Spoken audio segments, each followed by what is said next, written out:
احمده ونصلي على رسوله الكريم اما بعد فاعوذ بالله من الشيطان الرجيم بسم الله الرحمن الرحيم يا ايها الذين امنوا اتقوا الله حق تقاته ولا تموتن الا وانتم مسلمون واعتصموا بحبل الله جميعا ولا تفرقوا واذكروا نعمة الله عليكم اذ كنتم اعداء فالف بين قلوبكم فاصبحتم بنعمته اخوانا وكنتم على شفا حفرة من النار فانقذكم منها كذلك يبين الله لكم آياته لعلكم تهتدون ولتكن منكم أمة يدعون إلى الخير ويأمرون بالمعروف وينهون عن المنكر وأولئك هم المفلحون صدق الله العظيم رب اشرح لي صدري ويسر لي أمري واحلل عقدة من لساني يفقهوا قولي۔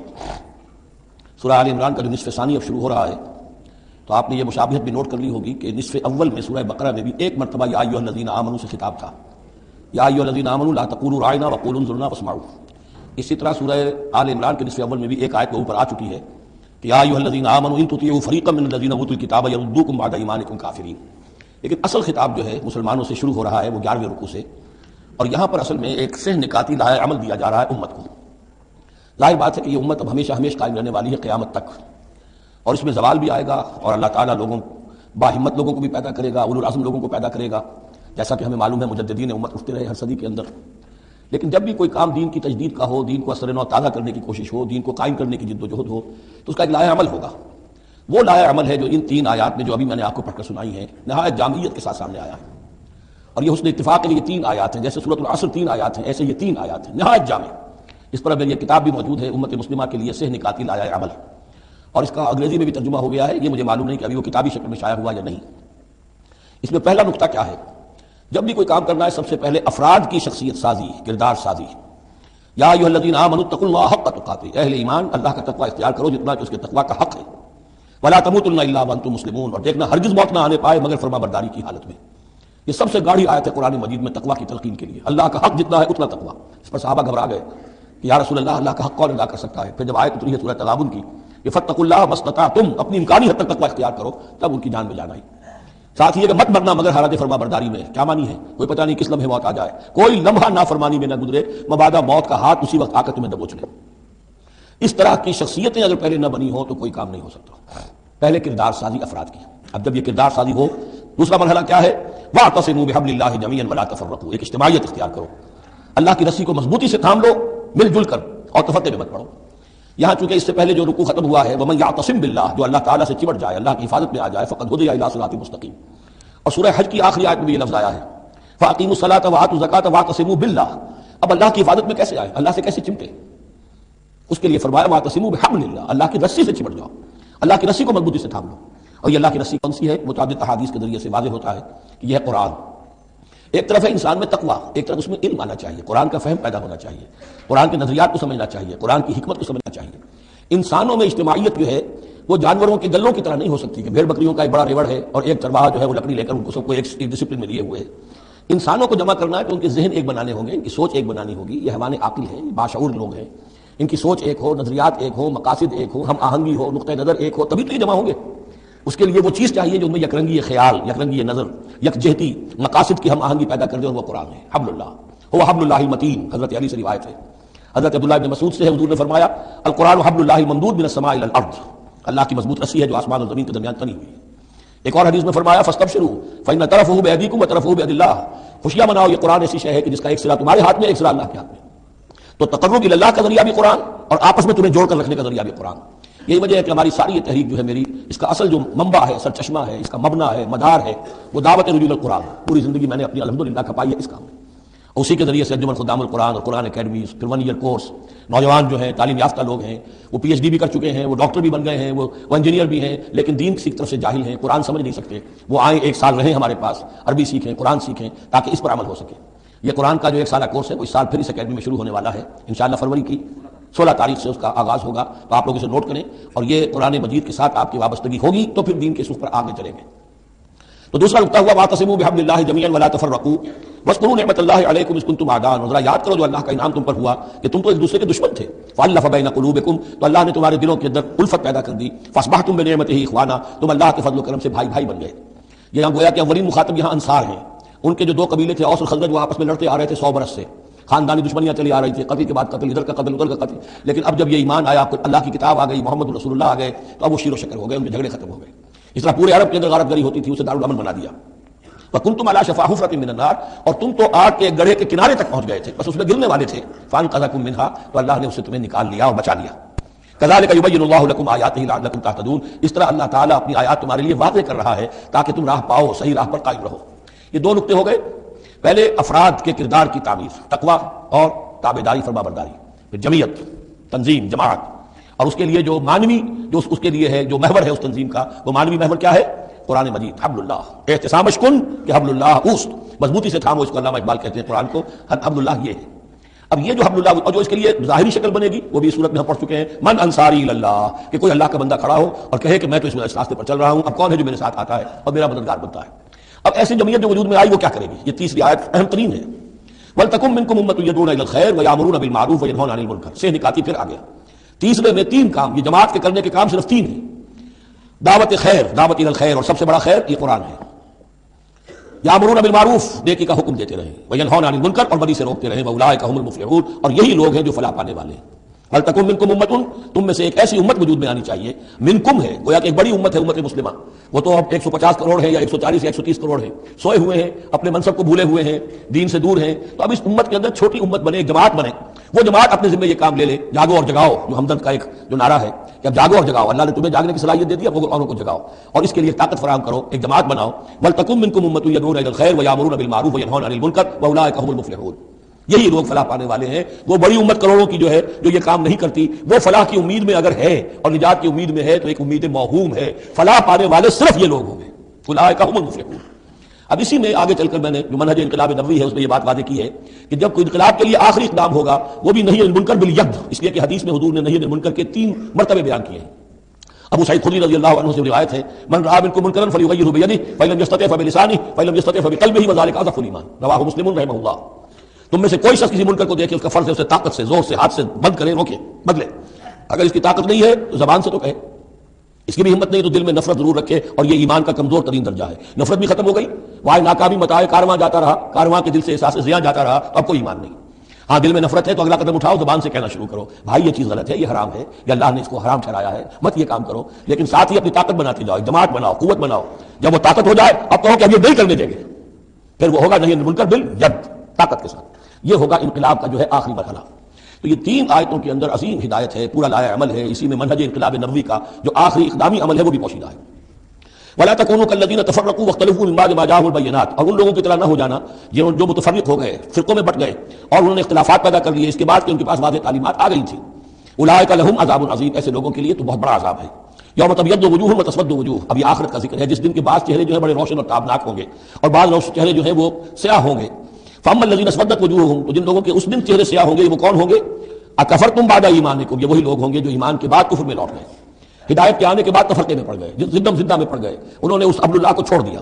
اکفرتم بعد ایمانکم فذوقوا العذاب بما کنتم تکفرون، تو اب ذرا مزہ چکھو اس عذاب کا، اس کفر کی باعث جو تم کرتے رہے تھے. واما الذین ابیضت وجوہہم، اور وہ لوگ جن کے چہرے سفید ہوں گے، روشن ہوں گے، تابناک ہوں گے، ففی رحمت اللہ ہم فیہا خالدون، وہ اللہ کی رحمت میں ہوں گے اور اس میں ہمیشہ ہمیشہ رہیں گے.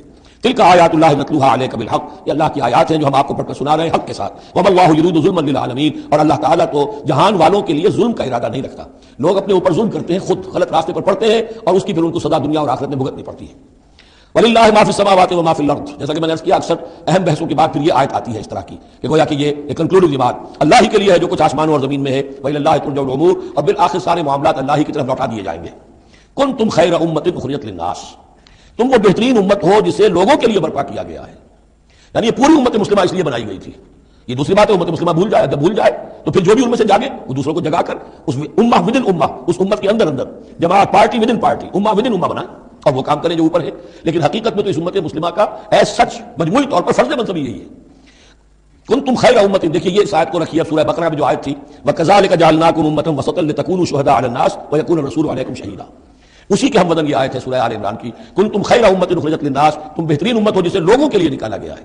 دنیا کی اور قومیں اپنے لیے زندہ رہتی ہیں، اپنی ترقی، اپنی بہتری، اپنی بہبود، اپنی دنیا میں عزت، اپنے دائرے کو بڑھانا. لیکن مسلمان کو جینا ہے، ہم تو جیتے ہیں کہ دنیا میں تیرا نام رہے. کہیں ممکن ہے کہ ساقی نہ رہے، جام رہے، زیادہ سے زیادہ لوگوں کو ہدایت کی طرف بلانا، لوگوں کو جہنم کی آگ سے بچانے کی کوشش کرنا. تمہیں جینا ہے ان کے لیے، وہ جیتے ہیں اپنے لیے. کنتم خیر امۃ اخرجت للناس، تمہیں نکالا گیا ہے، برپا کیا گیا ہے لوگوں کے لیے، تامرون بالمعروف، تم حکم کرتے ہو نیکی کا، وتنہون عن المنکر، اور تم روکتے ہو بدی سے، وتؤمنون باللہ، اور تم ایمان رکھتے ہو اللہ پر۔ یہ کیفیت تھی پوری امت مسلمہ کی حضور کے وقت، اور وہ جو پہلے بتایا گیا ہے وہ اس وقت کے لیے ہے جبکہ امت سو گئی ہو، امت بھول گئی ہو اپنے مقصد وجود کو۔ ظاہر بات ہے جن کو ہوش آ جائے وہ لوگوں کو جگائیں اور ایک نئی جمعیت فراہم کریں۔ وَلَوْ آمَنَ أَهْلُ الْكِتَابِ لَكَانَ خَيْرًا لَهُمْ، اگر یہ اہل کتاب ایمان لے آتے تو یہ ان کے حق میں بہت بہتر تھا۔ منہم المؤمنون، ان میں ہے کچھ لوگ جو ایمان والے ہیں، یعنی ان میں سے مراد وہ بھی ہو سکتے ہیں جو اس وقت تک یہودیوں میں سے یا نصرانیوں میں سے ایمان لا چکے تھے، اور یہ بھی ہو سکتا ہے جن کے اندر پوٹینشلی ایمان تھا اور کچھ عرصے کے بعد کہا جا رہا کہ وہ ایمان لے آئیں گے۔ وَأَكْثَرُهُمُ الْفَاسِقُونَ، لیکن ان کی اکثریت جو ہے اب وہ فاسقوں اور نافرمانوں پر مشتمل ہے۔ وہی معاملہ جو امت مسلمہ کا آج ہو چکا، اکثریت کا حال کیا ہے وہ دیکھ لیجیے۔ لن يضروكم الا اذى، اے مسلمانوں یہ تمہیں نقصان نہیں پہنچا سکیں گے مگر کچھ تھوڑی سی کوفت بہرحال تمہارے لیے کوفت کا سبب تو بنتے رہیں گے، لیکن یہ تمہیں کوئی ضرر بالفعل پہنچا نہیں سکیں گے۔ وَإِن يُقَاتِلُوكُمْ يُوَلُّوكُمُ الْأَدْبَارَ، اور اگر یہ کہیں تم سے جنگ کریں گے تو پیٹھ دکھا دیں گے، ان میں جرأت نہیں ہے، ان بزدل ہیں، یہ تمہارا مقابلہ نہیں کر سکیں گے۔ ثم لا ينصرون، پھر ان کی مدد نہیں کی جائے گی۔ ضربت علیہم الذلہ، وہ آیت آ گئی سورہ بقرہ کے وہ جو 7ویں رکوع کے آخر میں آئی تھی، بس تھوڑا سا ترتیب کا فرق ہے۔ ضربت علیہم الذلۃ اینما ثقفوا، ان کے اوپر ذلت تھوپ دی گئی ہے، مسلط کر دی گئی ہے جہاں بھی پائے جائیں، الا بحبل من اللہ وحبل من الناس، سوائے یہ کہ اللہ کا کوئی سہارا انہیں ہو، کسی وقت اللہ انہیں سہارا دے دے، یا ان کا سہارا بن جائیں لوگ، جیسے آج پوری عیسائی دنیا ان کا سہارا بنی ہوئی ہے۔ اسرائیل قائم ہے تو اپنے بل پر نہیں، پوری عیسائی دنیا کی سپورٹ پر قائم ہے۔ ابھی جو یہ جنگ ہوئی تھی خلیج کی جنگ، تو جو اس کا کمانڈر ان چیف تھا، اس کا نام میرے ذہن سے اتر رہا ہے، اس نے صاف کہہ دیا تھا، اس لیے کہ فوجی لوگوں کی زبان سے نکل جاتا ہے، جن کے منہ سے نکل جاتی ہے، جن کے منہ سے سچی بات مستی میں، فقیہ مصلحت بھی سے وہ رد بادہ خار اچھا، اس نے صاف کہہ دیا تھا یہ پوری جنگ ہم نے اسرائیل کے تحفظ کے لیے لڑی ہے۔ کس قدر خونریزی ہوئی ہے، صرف اسرائیل کا تحفظ پیش نظر تھا، تو یہ ساری سپورٹ ان کی ہے۔ ضربت علیہم الذلۃ اینما ثقفوا الا بحبل من اللہ وحبل من الناس وباءوا بغضب من اللہ، اور یہ اللہ تعالیٰ کا غضب جو ہے اور غصہ انہوں نے حاصل کر لیا ہے۔ وضربت علیہم المسکنہ، اور ان کے اوپر کم ہمتی مسلط کر دی گئی ہے۔ ذالک بانہم کانوا یکفرون بآیات اللہ، جو کہ تم وہی الفاظ آ رہے ہیں، اور اللہ تعالیٰ تو ظالم نہیں ہے، تو ان کا یہ حشر اس لیے ہوا ہے کہ یہ اللہ تعالیٰ کی آیات کا انکار کرتے رہے، وَيَقْتُلُونَ الْأَنْبِيَاءَ بِغَيْرِ حَقٍّ، اور انبیاء تک کو قتل کرتے رہے ناحق۔ ذَلِكَ بِمَا عَصَوْا وَكَانُوا يَعْتَدُونَ، اور یہ ہوا اس لیے کہ انہوں نے نافرمانی کی روش اختیار کی اور حدود سے تجاوز کیا۔ لیسوا سواء، پھر وہی بات جو میں عرض کر چکا ہوں، یہ سب کے سب برابر نہیں ہیں، ان میں سے اچھے بھی ہیں برے بھی ہیں۔ من اہل الکتاب امۃ قائمۃ یتلون آیات اللہ آناء اللیل وهم یسجدون، اہل کتاب میں ایسے لوگ بھی ہیں جو کھڑے رہنے والے لوگ ہیں، سیدھے راستے پر ہیں، اللہ کی آیات پڑھتے رہتے ہیں رات کے اوقات میں اور سجدہ بھی کرتے ہیں۔ خاص طور پر چونکہ یہاں اہل کتاب کا لفظ آ رہا ہے، جو عیسائی راہب تھے حضور کے زمانے میں، ان کا کثیر تعداد جو ہے وہ اس کردار کی حامل تھی۔ انہی میں سے ایک بحیرہ راہب تھا جس نے بچپن میں حضور کو پہچان لیا تھا، تو ان میں ایسے لوگ موجود تھے۔ یقیناً کوئی چھپے ہوئے ہوں گے یہود میں بھی، لیکن اکثر و بیشتر یہود میں سے یہ کردار ختم ہو چکا تھا، بہت ہی چند لوگ، لیکن عیسائیوں میں بکثرت موجود تھے۔ لیسوا سواء من اہل الکتاب امۃ قائمۃ یتلون آیات اللہ آناء اللیل وهم یسجدون یؤمنون باللہ والیوم الآخر، وہ ایمان رکھتے ہیں اللہ پر اور یوم آخر پر، ویأمرون بالمعروف وینہون عن المنکر، نیکی کا حکم دیتے ہیں بدی سے روکتے ہیں، ویسارعون فی الخیرات، اور نیکیوں میں ایک دوسرے سے آگے نکلنے کی کوشش کرتے ہیں، واولئک من الصالحین، اور یقیناً یہ صالحین میں سے ہیں، وما یفعلوا من خیر فلن یکفروہ، جو خیر بھی یہ کریں گے تو اس کی ناقدری نہیں کی جائے گی، واللہ علیم بالمتقین، اللہ تعالیٰ اپنے ایسے متقی بندوں سے واقف ہے۔ ان الذين كفروا لن تغني عنهم اموالهم ولا اولادهم من الله شيئا، اس کے برعکس جو لوگ کفر پر اڑ جائیں گے ان کے کام نہیں آ سکیں گے، نہ ان کے اموال نہ ان کی اولاد اللہ سے بچانے میں کچھ بھی۔ واولئک اصحاب النار، وہ جہنمی ہیں، هم فيها خالدون، اسی میں رہیں گے۔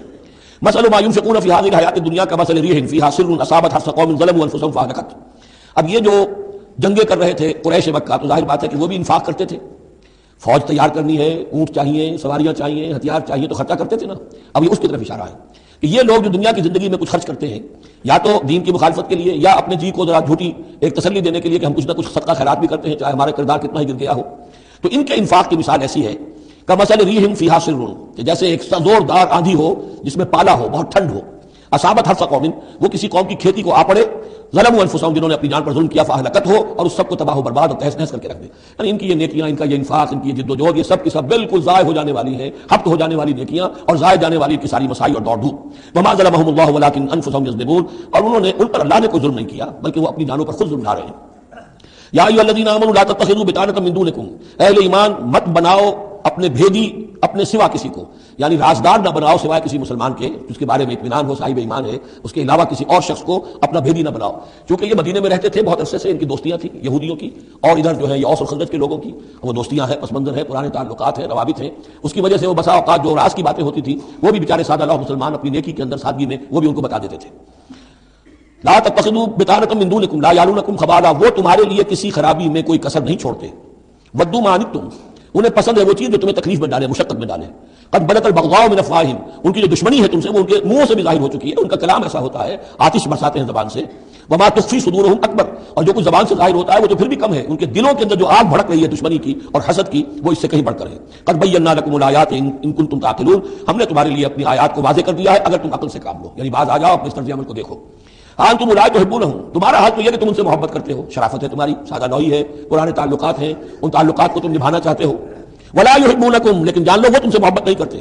وتؤمنون بالکتاب کلہ، اور تمہاری شان یہ کہ تم پوری کتاب کو مانتے ہو، تم تورات کو بھی مانتے ہو، انجیل کو بھی مانتے ہو. یہ نصیبا من التوراۃ آیا تھا، نصیبا من الکتاب، کتابی کا ایک حصہ تھا تورات، کتابی کا ایک حصہ اللہ تعالیٰ کی اس قدیم کتاب جو ام الکتاب میں سے ہی پھر یہ انجیل آئی ہے، اسی ام الکتاب سے پھر قرآن مجید کامل آیا ہے. تو تم تو مانتے ہو پوری کتاب کو. وَإِذَا لَقُوكُمْ قَالُوا آمَنَّا، اور جب یہ تم سے ملتے ہیں تو کہتے ہیں ہم بھی مومن ہیں، ہم بھی مانتے ہیں، بات ٹھیک ہے آپ کی. وَإِذَا خَلَوْا، جب وہ علیحدگی میں ہوتے ہیں، خلوت میں ہوتے ہیں، عَضُّوا عَلَيْكُمُ الْأَنَامِلَ مِنَ الْغَيْظِ، تو اب تم پر غصے کی وجہ سے اپنی انگلیاں چباتے ہیں. اب یعض، انگلیاں کاٹنا، غصے کہ اب کچھ پیش نہیں جا رہی اور اسلام کا جو ہے معاملہ اور آگے سے آگے بڑھتا جا رہا ہے، لیکن یہ کہ اس کے غصے میں پیچ و تاب کھاتے ہیں، اپنی انگلیاں چباتے ہیں. قُلْ مُوتُوا بِغَيْظِكُمْ، ان سے کہو کہ مرو اپنے اس غصے میں، غم میں، اپنے جذبات میں. ان اللہ علیم بذات الصدور، یقینا اللہ تعالیٰ جو کچھ سینوں کے اندر مضمر ہے اس سے بھی واقف ہے. ان تمسسکم حسنۃ تسؤہم، اگر تمہیں اے مسلمانوں کوئی بھلائی پہنچ جائے، کوئی خیر ہو جائے، تمہیں کہیں فتح نصیب ہو جائے، انہیں بری لگتی ہے. وَإِن تُصِبْكُمْ سَیِّئَةٌ یفرحوا بہا، اور اگر تمہیں کوئی تکلیف پہنچے، کہیں کوئی زخم پہنچ جائے، کوئی عارضی طور پر شکست کہیں ہو جائے، جیسے احد میں ہو گئی تھی، تو بڑے خوش ہوتے ہیں، شادیانے بجاتے ہیں.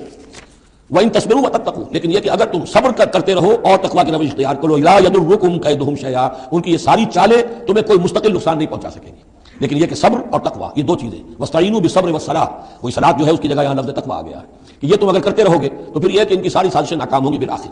ان اللہ بما یعملون محیط، جو کچھ یہ کر رہے ہیں اللہ اس کا احاطہ کیے ہوئے ہے. یہ اللہ کے اس دائرے سے جو اللہ نے ایک حد کھینچی ہوئی ہے اس سے آگے نہیں نکل سکتے، بس اس کے اندر اندر اچھل کود کر رہے ہیں، جو بھی ان کی سازشیں وہ ہو رہی ہیں، لیکن یہ کہ اللہ تمہیں ضمانت دے رہا ہے کہ کوئی مستقل تمہیں نقصان یہ نہیں پہنچا سکیں گے.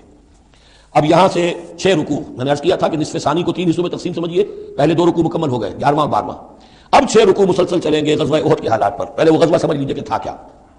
غزوہ بدر کا چونکہ تذکرہ ہوگا وہ تو سورہ انفال میں ہم پڑھیں گے، ترتیب مصحف اور ہے، زمانی ترتیب نہیں ہے، ترتیب نزولی نہیں ہے.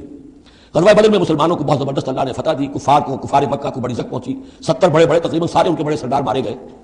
ان کے اندر اب جو جلن تھی اور غصہ تھا اور عرب کا مزاج تھا کہ بدلہ لینا ہے، لہٰذا 1 سال کے اندر انہوں نے پوری تیاری کی، تمام جو بھی کر سکتے تھے ساز و سامان جمع کیا 3000 کا لشکر لے کر.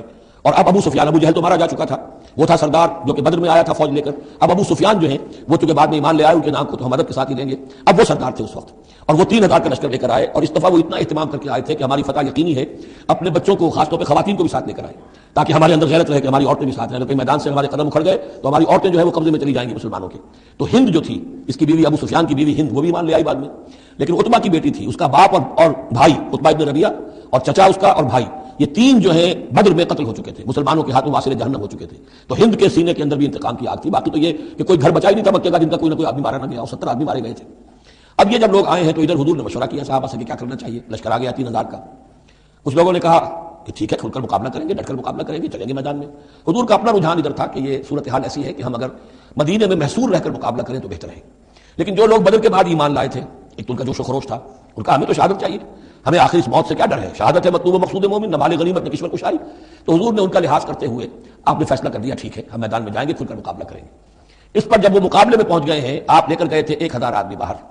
جب آمنا سامنا ہوا ہے تو وہاں عبداللہ ابن ابی یہ کہہ کر اپنے 300 آدمیوں کو لے کے واپس آ گیا. اتفاقاً اس کی رائے بھی یہ تھی کہ کھلے میدان میں جنگ مت کرو، بلکہ یہ کہ محصور ہو کر، جو حضور کی رائے تھی وہی اس کی بھی تھی اس وقت. لیکن اس وقت وہ یہ کہہ کر کہ جب ہماری بات نہیں مانی جاتی تو ہم خواہ کیوں اپنی جانیں جو ہے جوکھوں میں ڈالیں. وہ 300 آدمی لے گیا تو رہ گئے صرف 700. ان 700 میں سے بھی 2 گھرانے ایسے تھے، بنو حارثہ بنو سلمہ، ان کے قدم بھی تھوڑی دیر کے لیے ڈگمگائے، لیکن پھر ان کو اللہ تعالیٰ نے حوصلہ دیا اور وہ جم گئے. وہ 300 چلے گئے. اس کے بعد اللہ نے وعدہ کیا ہوا تھا مدد کا، جنگ ہوئی، مدد آئی اور اللہ نے فتح دے دی. لیکن وہ ایک ڈرا تھا مسلمانوں کی پشت پر پہاڑ میں.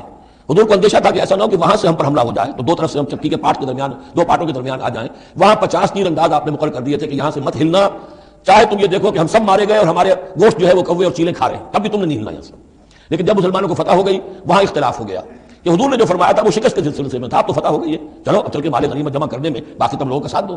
جو وہاں کے لوکل کمانڈر تھے وہ منع کرتے رہے کہ ہرگز مت ہلو، حضور کا حکم یاد رکھو. وہ تعبیر کر چکے تھے حضرت حضور کے حکم کی. 35 چلے گئے، 15 رہ گئے. خالد ابن ولید اس وقت جو تھے، کیولری جو تھی، جو گھڑ سوار تھے، ان کے جو ہے کمانڈر خالد ابن ولید تھے، ایمان نہیں لائے تھے ابھی. ان کی عقابی نگاہ نے دیکھ لیا کہ وہ درا خالی ہے، تو ادھر تو شکست ہو رہی ہے. وہ اپنا 100 گھوڑوں کا جتنا بھی گھوڑے تھے ان کا لے کر پورا کا پورا رسالہ، اور وہ پیچھے سے آ کر حملہ کیا اور وہ فتح شکست میں بدل گئی. 70 صحابہ شہید ہو گئے، حضور بھی زخمی ہو گئے، دندان مبارک شہید ہوئے، خون اتنا گیا کہ یہ بھی مشہور ہو گیا کیونکہ بے ہوشی طاری ہو گئی تھی کہ حضور کا انتقال ہو گیا ہے۔ لیکن پھر یہ ہے کہ ہمت کر کے لوگوں جمع ہوئے، حضور نے لوگوں کو پکارا، پھر آپ نے یہ فیصلہ کیا کہ پہاڑ پر چڑھ کر اور وہاں پر اس وقت بچاؤ کر لیا جائے، تو تمام مسلمان پہاڑ پر چڑھ گئے۔ اب موقع یہ تھا ان کے لیے، ابو سفیان اور دوسری طرف جو یہ ان کے ساتھی جو کیولری کے سردار تھے خالد بن ولید، ان میں اختلاف ہو گیا۔ خالد بن ولید کا کہنا یہ تھا کہ ان کا پیچھا کرو اور ختم کر کے چلو یہاں سے، پہاڑ پر چڑھو۔ ابو سفیان نے کہا نہیں، یہ بہت خطرے کی بات ہے، وہ اونچائی پر ہے، اوپر سے پتھر پھینکیں گے اور ہمارے گھوڑوں کا بھی نقصان ہوگا، ہمارا بھی ہوگا، اب ہم نے بدر کا بدلہ لے لیا ہے، اب ہم چلتے ہیں۔ وہ وہاں سے چلے گئے۔ بہرحال یہ ہے پورا سلسلہ کہ جس کے اب واقعات اس میں آئیں گے، تو ایک سکیچ میں نے آپ کے سامنے رکھ دیا ہے۔ وَإِذْ غَدَوْتَ مِنْ أَهْلِكَ تُبَوِّئُ الْمُؤْمِنِينَ مَقَاعِدَ لِلْقِتَالِ، اور یاد کریے اے نبی صلی اللہ علیہ وسلم جب کہ آپ صبح کو اپنے گھر سے نکلے تھے، اپنے حضرت عائشہ صدیقہ کے حجرے سے آپ برآمد ہوئے تھے، تُبَوِّئُ الْمُؤْمِنِينَ، اور آپ لوگوں کو مقاعد للقتال، آپ لوگوں کو ان کے مورچوں میں بٹھا رہے تھے، یعنی آپ جب سب بندی کر رہے تھے وہاں اور مورچے معین کر رہے تھے۔ واللہ سمیع علیم، اللہ سب کچھ سننے والا اور جاننے والا ہے۔ اذ ہمت طائفتان منکم ان تفشلا، جبکہ دو گروہ تم میں سے ایسے تھے مسلمانوں کہ وہ کچھ کمزوری انہوں نے دکھائی، نامردی کا مظاہرہ کیا، ان کے پاؤں لڑکھڑائے۔ واللہ ولیہما، حالانکہ اللہ تعالیٰ ان کا پشت پناہ تھا۔ وعلی اللہ فلیتوکل المؤمنون، اور اللہ تعالیٰ پر ہی توکل کرنا چاہیے اہل ایمان کو۔ جیسا کہ میں نے عرض کیا، یہ بنو حارثہ بنو سلمہ انصار کے دو گھرانے تھے، عارضی سی ان کے اندر کمزوری آئی، بل بنائے تب بشری، لیکن پھر وہ جم گئے۔ لیکن ان کی جو ہے ذکر قرآن میں کر دیا گیا، اور وہ اس پر فخر کرتے تھے کہ ہم وہ لوگ ہیں کہ جن کا ذکر اللہ نے قرآن میں کیا ہے، واللہ ولیہما، کیونکہ پھر وہ عارضی سی جو ان پر آئی تھی کمزوری وہ رفع ہو گئی۔ اور آپ غور کریں گے کہ وہ جو بدبخت تھے 300 جو چلے گئے عین میدان جنگ سے، ان کا ذکر بھی اللہ نہیں کر رہا یہاں پر، گویا کہ وہ اس لائق بھی نہیں ہے کہ ان کا ذکر کیا جائے، انڈائریکٹلی اس کا ذکر آخر میں آئے گا ورنہ شروع میں نہیں۔ وَلَقَدْ نَصَرَكُمُ اللَّهُ بِبَدْرٍ وَأَنْتُمْ أَذِلَّةٌ، مسلمانوں یاد کرو اللہ نے تمہاری مدد کی تھی بدر میں جبکہ تم بہت کمزور تھے۔ کل 8 تلواریں، 313 کے سوا سب کے پاس تلواریں نہیں تھی، 8 تلواریں کل، 200 کا 100 گھوڑے کا رسالہ لے کر آئے تھے بدر میں بھی، ادھر 2 گھوڑے تھے صرف، ادھر 700 اونٹ تھے، ادھر 70 اونٹ تھے، یہ کوئی 313 کے مقابلے میں 1000، اللہ نے تمہاری مدد کی تھی۔ وَلَقَدْ نَصَرَكُمُ اللَّهُ بِبَدْرٍ وَأَنْتُمْ أَذِلَّةٌ، تو بہت کمزور تھے اس وقت۔ فَاتَّقُوا اللَّهَ لَعَلَّكُمْ تَشْكُرُونَ، تو اللہ کا تقوی اختیار کرو تاکہ تم اللہ کا صحیح معنی میں شکر ادا کر سکو۔ استقول للمؤمنین، اے نبی جب کہ آپ کہہ رہے تھے اہل ایمان سے، الم یکفیکم، کیا تمہارے لیے یہ کافی نہیں ہے، ان یمدکم ربکم بثلاثۃ آلاف من الملائکۃ منزلین، کہ اللہ تعالیٰ تمہاری مدد کرے 3000 فرشتوں سے کہ جو آئیں اترنے والے ہیں آسمان سے، یعنی 3000 کا لشکر آیا ہے، تو اے مسلمانوں میں تمہیں خوشخبری دیتا ہوں اللہ تعالیٰ 3000 فرشتے تمہاری مدد کو بھیجے گا۔ بلا، حضور نے اللہ تعالیٰ کی طرف سے آ رہا، یہ بات تو حضور نے فرمائی تھی، اللہ تعالیٰ نے حضور کی اس دعا گویا کہ دعا کہہ لیجیے یا جو بھی آپ نے پیشن گوئی کی، ایک طرح کا استدعا بھی ہو سکتی تھی کہ اللہ سے اس طریقے سے آپ یہ استدعا کر رہے ہوں، تو فوراً اس کی منظوری کا اعلان ہو گیا، بلا کیوں نہیں۔ ان تصبروا وتتقوا، مسلمانوں اگر تم صبر کرو گے اور تقوی کی روش پر رہو گے، ویاتوکم من فورہم ھذا، اور اگر وہ فوری طور پر تم پر حملہ آور ہو جائے دشمن، یمددکم ربکم بخمسۃ آلاف، تو اللہ تو تمہاری مدد کرے گا تمہارا پروردگار 3000 نہیں 5000 فرشتوں کے ذریعے سے، مصوبین جو نشان زدہ گھوڑوں کے اوپر آئیں گے۔ لیکن اس کے ساتھ دیکھیے وما جعلہ اللہ الا بشریٰ لکم، لیکن یہ سب بھی اللہ تعالیٰ کی طرف سے ایک بشارت کے طور پر تمہیں بتا دیا گیا، ولتطمئن قلوبکم بہ، اور تاکہ تمہارے دل مطمئن ہو جائیں، وما النصر الا من عند اللہ، مدد تو ہوتی ہی اللہ کی طرف سے ہے، فرشتوں کا بھیجنا بھی ضروری نہیں ہے، اللہ فرشتوں کو بھیجے بغیر مدد کر سکتا ہے، کن فیکون کی شان رکھتا ہے، لیکن تمہاری طبع بشری کے حوالے سے تمہیں یہ خبر دی گئی ہے کہ 3000 کی اگر دشمن سامنے ہے تو تمہیں 3 نہیں 5000 اگر وہ فوری طور پر آگے حملہ آور ہو گئے تو 5000 تمہیں فرشتے بھیج دیں گے۔ لِيَقْطَعَ طَرَفًا مِنَ الَّذِينَ كَفَرُوا، یہ اللہ تعالیٰ چاہتا ہے کہ یہ کافروں کا ایک بازو کاٹ دے، اور یکبتہم، یا ان کو ذلیل کر دے، فینقلبوا خائبین، تاکہ پھر وہ لوٹ جائیں بہت ہی خائب و خاسر ہو کر، ناکام ہو کر۔ اب یہ گفتگو ذہن میں رکھیے، ترتیب جو ہے وہ نہیں ہے، پہلے جو ذکر ہو رہا ہے وہ تو آپ میدان جنگ میں پہنچ چکے تھے، اور یہ ذکر ہو رہا ہے اس سے پہلے کا، جب خبریں پہنچی ہوں گی کہ 3000 کا لشکر آ رہا ہے، اس وقت جو گفتگو ہوئی ہے۔ اب اس جنگ کے دوران جو بھی کچھ مسلمانوں سے خطائیں ہوئیں، غلطیاں ہوئیں، ان کی طرف بھی اشارہ ہے۔ اس میں بعض ایک معاملہ ایسا بھی ہوا جو حضور سے بھی خطا کا ایک معاملہ ہوا، اس کے اوپر بھی گرفت ہے، بلکہ سب سے پہلے حضور والے معاملے کو لیا جا رہا ہے۔ جب آپ زخمی ہو گئے شدید اور آپ پر بے ہوشی بھی طاری ہوئی، پھر جب ہوش میں آیا تو آپ کی زبان پر یہ الفاظ آ گئے، کیف یہدی اللہ قوما خضبوا وجہ نبیہم بالدم، اللہ اس قوم کو کیسے ہدایت دے گا جس نے اپنے نبی کے چہرے کو خون سے رنگ دیا، کیونکہ تلوار کا وار پڑا تھا آپ کی، یہ چیک جو ہے چیک بون پر، یہ جو ہڈی ہے چہرے کی، اور اس سے 2 آپ کے دانت بھی شہید ہو گئے تھے، اور یہ کہ فوارہ خون کا چھوٹا تھا، اور اس فوارے سے ظاہر بات ہے آپ کا پورا چہرہ لہو لہان، پورا جسم، اور خون اتنا گیا کہ آپ پر بے ہوشی طاری ہو گئی۔ کیف یہدی اللہ قوما، اللہ کیسے ہدایت دے گا اس قوم کو، خضبوا، جنہوں نے رنگ دیا، وجہ نبیہم، اپنے نبی کے چہرے کو، بالدم، خون سے۔ اس پر گرفت ہو رہی ہے، لیس لک من الامر شیء، اے نبی آپ کا کوئی اختیار نہیں ہے، آپ کا کام ہے دعوت دینا، تبلیغ کرنا، لوگوں کی ہدایت و ضلالت کا فیصلہ ہم کرتے ہیں، آپ نہیں کرتے۔ اور دیکھیے اللہ نے کیا شان دکھائی، جس شخص کی وجہ سے یہ سب کچھ ہوا ہے، خالد ابن ولید، حضور ہی کے زبان مبارک سے اسے خطاب دلوایا، خالد سیف من سیوف اللہ، خالد اللہ کی تلواروں میں سے تلوار ہے۔ حالانکہ یہ ساری زخم جو پہنچی ہے وہ حضرت خالد بن ولید اس وقت تک جو وہ کفر کے سرداروں میں سے تھے وہ آئے تھے۔ لیس لک من الامر شیء، نبی یہ اختیار آپ کا نہیں ہے، اور یتوب علیہ اور یعذبہم، اللہ کے اختیار میں، وہ چاہے گا تو ان کی توبہ کی توفیق دے دے گا، وہ ایمان لے آئیں گے، یا اللہ چاہے گا انہیں عذاب دے گا، فإنہم ظالمون، اس لیے کہ ظالم تو ہیں، انہوں نے گناہ تو کیا ہے، غلط کام کر رہے ہیں، سزا کے وہ حقدار ہو چکے ہیں، لیکن ہو سکتا ہے اللہ انہیں ہدایت دے دے۔ اب دیکھیے وقت وقت کی بات ہوتی ہے، چند سال پہلے طائف میں وہ دعا جو ہے آپ سے کہا گیا، فرشتہ آیا کہ اے نبی جنہوں نے آپ پر پتھراؤ کیا ہے اور آپ کی توہین و تذلیل کی ہے، یہ ملک الجبال جو ہے کہتا ہے کہ میں حاضر ہوں، مجھے اللہ نے بھیجا ہے، آپ فرمائیں تو ان دونوں پہاڑوں کو ٹکرا دوں جن کے مابین یہ وادی کے اندر یہ شہر طائف آباد ہے، تاکہ سب پس جائیں سرما ہو۔ آپ نے فرمایا نہیں، کیا عجب کہ اللہ تعالیٰ ان کی آئندہ نسلوں کو ہدایت دے دے۔ لیکن اب یہ مرحلہ کچھ ایسا تھا کہ زبان مبارک سے وہ جملہ نکل گیا۔ یہ بھی ہو سکتا ہے کہ چونکہ بے ہوشی سے ایک دم اٹھے ہیں تو اس وقت پوری طریقے سے آپ جو ہے اپنے پوری طرح اپنے حواس جو ہے بحال نہیں ہوئے تھے اور یہ الفاظ نکل گئے، لیکن اللہ تعالیٰ کا معاملہ ہے، الرب رب وان تنزل والعبد عبد وان ترقى، بندہ بندہ ہی رہتا ہے چاہے کتنا ہی بلند ہو جائے، اور رب رب ہی ہے چاہے کتنا ہی نزول فرما لے۔ اب تو وہ وقت ہے نا، رات کا پچھلا پہر شروع ہو رہا ہے نا، اللہ تعالیٰ سمائے دنیا تک نازل ہوں گے، اور شب معراج میں حضور 7ویں آسمان پر چلے گئے۔ اللہ اس پہلے آسمان پر آ کر بھی رب ہے، اور حضور اس 7ویں آسمان پر پہنچ کر بھی بندے ہیں۔ الرب رب وان تنزل والعبد عبد وان ترقى وللہ ما فی السماوات وما فی الارض، اللہ ہی کے لیے ہے جو کچھ ہے آسمان اور زمین میں، یغفر لمن یشاء ویعذب من یشاء، وہ جس کو چاہتا ہے بخش دیتا ہے، جس کو چاہتا ہے عذاب دیتا ہے، واللہ غفور رحیم، اللہ غفور الرحیم ہے۔ یا ایھا الذین آمنوا لا تاکلوا الربا اضعافا مضاعفہ، اہل ایمان سود مت کھاؤ دوگنے پر دگنا، یہ جو کمپاؤنڈ انٹرسٹ ہے بڑھتا چڑھتا رہتا ہے، یہ اصل میں پہلی آیت جو ہے سود کی حرمت میں وہ یہ ہے۔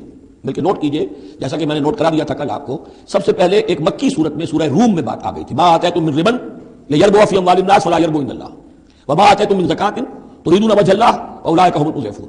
تو انفاق فی سبیل اللہ اور سود کو ایک دوسرے کے مقابل رکھ کر جو بھی اس سود کے اندر جو قباحت اور شناعت تھی وہ واضح کر دی، جیسے کہ شراب اور جوئے کی جو خرابی تھی اس کو سورۃ البقرہ میں بیان کر دیا تھا۔ اب یہاں وہ دوسرا آ گیا معاملہ کہ یہ کم سے کم سود کی شرح جو بہت زیادہ، جسے یوزلی کہتے ہیں آج کل، یہ سود کے جو ذاتی سے مسائل کے لیے لیتے ہیں، ہمارے ہاں بھی ایسے سود خور موجود ہیں، بہت ہائی ریٹ آف انٹرسٹ پر وہ دیتے ہیں لوگوں کو قرض اور ان کا خون چوس جاتے ہیں۔ تو پہلے اس سود کی مذمت آئی ہے، آخری حکم ہے پھر اس سود کا جو بیع کے اندر سود ہے، وہ ہے وہ حکم کہ جو سن 9 میں نازل ہوا، لیکن ترتیب مصحف میں وہ سورہ بقرہ میں، وہ پورا رکوع ہم پڑھ چکے ہیں، اور اس رکوع کی آخری آیت وہ ہے جو قرآن مجید کی آخری آیت ہے ترتیب نزولی میں، واتقوا یوما ترجعون فیہ الی اللہ۔ یہ کیوں یہاں پر آیت آئی ہے؟ اس لیے کہ محسوس ایسا ہوتا ہے کہ وہ جو 35 تیر انداز وہاں سے چھوڑ کر چلے گئے تھے تو کوئی ان کے تحت شعور میں مال غنیمت کی کوئی طلب تھی جو نہیں ہونی چاہیے تھی، اس حوالے سے کہ سود خوری جو بھی ہے یہ انسان کے اندر مال سے محبت ایسی پیدا کر دیتی ہے جس کی وجہ سے اس کے کردار کے اندر بڑے بڑے خلا پیدا ہو سکتے ہیں۔ لہذا یہاں اسی کے حوالے سے یا ایھا الذین آمنوا لا تاکلوا الربا اضعافا مضاعفۃ واتقوا اللہ لعلکم تفلحون، اور اللہ کا تقوی اختیار کرو تاکہ تم فلاح پاؤ۔ واتقوا النار التی اعدت للکافرین، اس آگ سے بچو، ڈرو اس آگ سے جو کافروں کے لیے تیار کی گئی ہے، بھڑکائی گئی ہے۔ واطیعوا اللہ والرسول لعلکم ترحمون، اور اللہ اس کے رسول کی اطاعت کرتے رہو تاکہ تم پر رحم کیا جائے۔ وسارعوا الی مغفرۃ من ربکم، اور دوڑو اپنے رب کی مغفرت کے حصول کے لیے، وجنۃ عرضها السماوات والارض، اور اس جنت کو حاصل کرنے کے لیے جس کا پھیلاؤ آسمانوں اور زمین جتنا ہے، اعدت للمتقین، وہ تیار کی گئی ہے، سنواری گئی ہے، اس کا سنگار کیا گیا ہے اہل تقوی کے لیے۔ الذین ینفقون فی السراء والضراء، وہ لوگ جو خرچ کرتے ہیں سود کے مقابلے میں انفاق، یہ تقابل پھر دیکھ لیجیے، جو خرچ کرتے ہیں سرائے خوشی میں بھی، والضراء خود تنگ دستہ تب بھی کرتے ہیں چاہے تکلیف میں ہے، والکاظمین الغیظ، اور وہ لوگ جو اپنے غصے کو پی جانے والے ہیں، والعافین عن الناس، اور وہ لوگ جو لوگوں کی خطاؤں سے درگزر کرتے ہیں انہیں معاف کر دیتے ہیں، واللہ یحب المحسنین، اللہ تعالیٰ ایسے محسنین کو پسند کرتا ہے۔ یہ درجہ احسان ہے، اسلام ایمان پھر احسان۔ والذین اذا فعلوا فاحشۃ او ظلموا انفسهم، اور اگر ان میں سے کبھی کسی سے کوئی غلطی ہو جاتی ہے کہ اگر وہ کر بیٹھے کوئی کھلا گناہ، کوئی بے حیائی کا ارتکاب، یا اپنے اوپر کوئی اور ظلم کر بیٹھے، ذکر اللہ، فوراً انہیں اللہ یاد آ جاتا ہے، فاستغفروا لذنوبہم، تو وہ اللہ تعالیٰ سے استغفار کرتے ہیں۔ یہ مضمون سورہ نساء میں آئے گا کہ اللہ تعالیٰ نے اپنے اوپر واجب ٹھہرایا ہے کہ جو شخص مسلمان صاحب ایمان کو خطا اس سے ہو جائے اور وہ فوراً توبہ کر لے تو اللہ تعالیٰ جو ہے اس نے اپنے اوپر واجب ٹھہرا لیا ہے کہ اس کی دعا کو ضرور قبول کرے گا۔ ومن یغفر الذنوب الا اللہ، اور کون ہے جو معاف کر سکے گناہوں کو سوائے اللہ کے، ولم یصروا علی ما فعلوا، اور وہ اپنے اس غلط فعل پر اصرار نہیں کرتے، یعنی یہ کہ کرتے چلے جا رہے موت آ گئی تو اب توبہ کریں، تب توبہ نہیں ہے، ایک خطا ہو گئی، جذبات میں ہو گئی، بھول میں ہو گئی، فوراً ہوش آیا، فوراً جو ہے گڑ گڑائے، فوراً توبہ کی، عزم مصمم کیا اللہ دوبارہ نہیں کروں گا، پوری پشیمانی کے ساتھ اللہ کی جناب میں اپنے پورے صمیم قلب کے ساتھ توبہ کی، اللہ اس توبہ کی قبول کرنے کی ضمانت دیتا ہے۔ اولئک جزاؤہم مغفرۃ من ربہم، یہ وہ لوگ ہیں کہ جن کا بدلہ ہے ان کے رب کی طرف سے مغفرت، وجنات تجری من تحتها الانہار خالدین فیہا، اور وہ باغات کے جن کے نیچے یا جن کے دامن میں ندیاں بہتی ہوں گی اور وہ اس میں ہمیشہ ہمیشہ رہیں گے، ونعم اجر العاملین، اور بہت ہی اچھا بدلہ ہے عمل کرنے والوں کے لیے۔ قد خلت من قبلکم سنن فسیروا فی الارض، تم سے پہلے بھی بہت سی قومیں بہت سے حالات اور واقعات گزر چکے ہیں، فسیروا فی الارض، تو زمین میں گھومو پھرو، فانظروا کیف کان عاقبۃ المکذبین، اور دیکھو کہ کیسا انجام ہوا ہے جھٹلانے والوں کا۔ جب ان کے قریش کے قافلے جاتے تھے وہ شام کی طرف تو راستے میں تو جو قوم سمود کا مسکن بھی آتا تھا، وہ بستیاں بھی آتی تھی جن میں کبھی حضرت لوط نے تبلیغ کی تھی، ان کے جو کھنڈرات تھے، تو یاد کرو کہ ان کے ساتھ کیا کچھ ہوا ہے۔ ھذا بیان للناس وھدی وموعظۃ للمتقین، یہ بیان ہے لوگوں کے لیے، وضاحت ہے لوگوں کے لیے، اور ہدایت ہے اور نصیحت ہے متقین کے حق میں۔ ولا تہنوا ولا تحزنوا، یہ آیت بڑی اہم ہے، اور نہ کمزور پڑو اور نہ غم کھاؤ۔ وانتم الاعلون ان کنتم مؤمنین، ہمارا پختہ وعدہ تمہارے ساتھ یہ ہے کہ تم ہی سربلند ہوگے، آخری فتح تمہاری ہوگی، تم ہی سب سے اونچے ہوگے، بشرطے کہ تم مومن ہوئے۔ اور اس آیت کا میں حوالہ دیا کرتا ہوں، آج دنیا میں ہم ذلیل ہیں، اعلیٰ تو نہیں ہے، بلند تو نہیں ہے، نتیجہ کیا نکلتا ہے؟ ایمان نہیں ہے ہمارے اندر، ایک عقیدہ ہے، موروثی عقیدہ ہے، ایمان، یقین والا ایمان، burning faith, living faith, conviction, وہ کہاں ہے؟ یا پھر قرآن اللہ کا کہنا جھوٹ ہے، انتم الاعلون ان کنتم مؤمنین، ہو نہیں سکتا کہ امت کے اندر ایمان موجود ہو اور پھر وہ دنیا میں ذلیل و خوار ہو۔ ان یمسسکم قرح فقد مس القوم قرح مثلہ، ظاہر بات ہے کہ اتنی بڑی جو ایک چوٹ پہنچی تھی، 70 صحابہ شہید ہو گئے، اس میں حضرت حمزہ بھی ہے، مصعب بن عمیر بھی ہے، انصار کا کوئی گھرانہ نہیں تھا۔ واپس جب آئے ہیں حضور صلی اللہ علیہ وسلم اور مسلمان، تو ہر گھر میں کوحرام مچا ہوا، اس وقت تک میت پر بیان کرنے کی بھی ممانعت نہیں ہوئی تھی، تو عورتیں جو ہیں وہ مسیح کہہ رہی تھیں، بیان کر رہی تھیں، باتوں کر رہی تھیں۔ اس حال میں خود حضور صلی اللہ علیہ وسلم کی زبان مبارک سے الفاظ نکل گئے، اما حمزہ تو فلا بواکی لہ، ہائے حمزہ کے لیے تو کوئی رونے والی بھی نہیں، کیونکہ حمزہ کی کون یہاں خواتین ہیں رشتہ دار، حمزہ تو مہاجر تھے۔ انصار کے گھرانے میں جو خواتین ہیں وہ تو اپنے اپنے مردوں کی، اپنے اپنے شہیدوں کی، مقتولوں کی جو ہے وہ کر رہی ہیں، بیان کر رہی ہیں۔ اس پر پھر انصار نے جا کر اپنے گھروں سے خواتین کو حضرت صفیہ کے گھر بھیجا، حضرت حمزہ کی ہمشیرہ، کہ وہاں جا کر تعزیت کرو۔ تو بہرحال دکھ تو محمد کو بھی پہنچا ہے صلی اللہ علیہ وسلم، آخر یہ حساس دل تھا آپ کا، پتھر کا کوئی ٹکڑا تو نہیں تھا سینے کے اندر، جو بھی زخم پہنچی ہے۔ یا اللہ تعالیٰ اہل ایمان کی دل جوئی کے لیے کہہ رہا ہے کہ اتنے رنگین نہ ہو، اتنے ملول نہ ہو، اتنے دل گرفتہ نہ ہو۔ ان یمسسکم قرح، اگر تمہیں کوئی چرکا لگا ہے اب، فقد مس القوم قرح مثلہ، تو تمہارے دشمن کو اس جیسا ہی چرکا لگ چکا ہے کہ نہیں؟ ایک سال پہلے ان کے 70 مارے گئے تھے کہ نہیں؟ وتلک الایام نداولها بین الناس، اور یہ تو دن ہیں جن کو ہم لوگوں میں الٹ پھیر کرتے رہتے ہیں، اونچ نیچ، ایک سی کیفیت ہم نہیں رکھتے۔ ولیعلم اللہ الذین آمنوا، اور یہ اس لیے ہوتا ہے کہ اللہ دیکھ لے کہ کون حقیقتاً مومن ہے، اس لیے کہ امتحان نہ آئے، آزمائش نہ آئے، تکلیف نہ آئے، قربانی نہ دینی پڑے، کوئی زک نہ پہنچے، تو سبھی مومن ہے۔ پھر تو وہ تو پتہ چلتا ہے کہ کون ثابت قدم رہا، کس نے اپنا سب کچھ لگا دیا، کس نے صبر کیا، تو اللہ تعالیٰ جاننا چاہتا ہے، دیکھنا چاہتا ہے۔ وَلِيَعْلَمَ اللَّهُ الَّذِينَ آمَنُوا وَيَتَّخِذَ مِنكُمْ شُهَدَاءَ، اللہ چاہتا ہے تم میں سے کچھ کو مقام شہادت عطا کرے، اپنی گواہی کے لیے قبول کر لے انہیں۔ وَاللَّهُ لَا يُحِبُّ الظَّالِمِينَ، اللہ ظالموں کو پسند نہیں کرتا۔ اگر تمہیں تکلیف پہنچی اس کا یہ مطلب نہیں ہے کہ اللہ تعالیٰ نے کفار کی مدد کی ہے، کفار کو پسند کیا، معاذ اللہ۔ وَلِيُمَحِّصَ اللَّهُ الَّذِينَ آمَنُوا وَيَمْحَقَ الْكَافِرِينَ، اور یہ اس لیے ہوا ہے کہ اللہ تعالیٰ اہل ایمان کو بالکل پاک کر دے، یعنی تمہارے ہاں اب خاص طور پر جو انصار مدینہ ہیں، جو ابھی ایمان لائے ہیں، ان میں کچھ کچے بھی ہیں، پکے بھی ہیں۔ اللہ چاہتا ہے کہ وہ پوری طریقے سے پک بھی جائیں، اور اگر کوئی کچا ہی رہنا ہے تو وہ کٹ بھی جائے، تاکہ جماعت کی بحثیت مجبوری جو ہے اس کی قوت کو ذوف نہ پہنچے۔ تو پاک کر لینا، تمہیز، بحث و تمہیز میں لفظ استعمال کرتے ہیں۔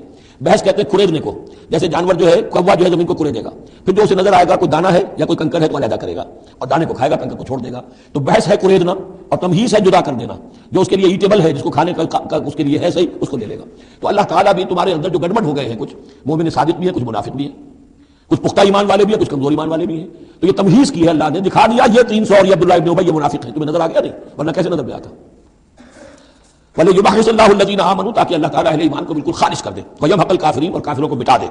ام حسبتم ان تدخلوا الجنہ، اب یہ آیت تقریباً وہی ہے وہ جو اس سے پہلے ہم پڑھ چکے ہیں، نوٹ کر لیجئے، وہاں وہ آیت نمبر 142 تھی، 214، اور یہاں 142 ہے، ڈیجٹس وہی ہیں، آگے پیچھے ان کی ترتیب بدلی ہوئی ہے، اور جمع کریں گے تو 7 کا حصہ بنے گا۔